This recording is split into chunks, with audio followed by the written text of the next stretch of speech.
ដំណឹងថ្មីឥឡូវនេះបងប្អូនអាចដាក់ស្នើសុំវីសាទៅប្រទេសចិនតាមប្រព័ន្ធអនឡាញបានហើយទាំងនេះជាអ្វីដែលបងប្អូនត្រូវដឹង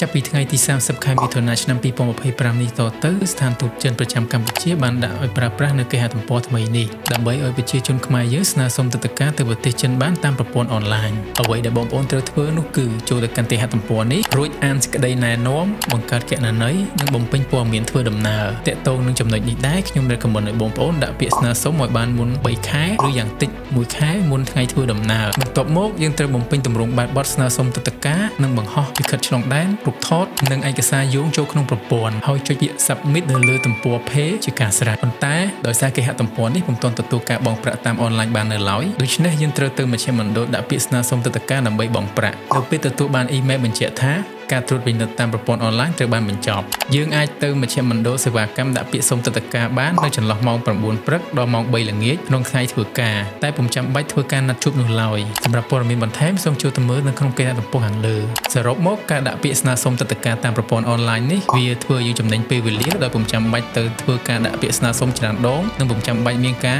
ណាត់ជួបនោះឡើយកុំភ្លេច follow និង subscribe ដើម្បីទទួលបានព័ត៌មានវីសាថ្មីៗដូចជា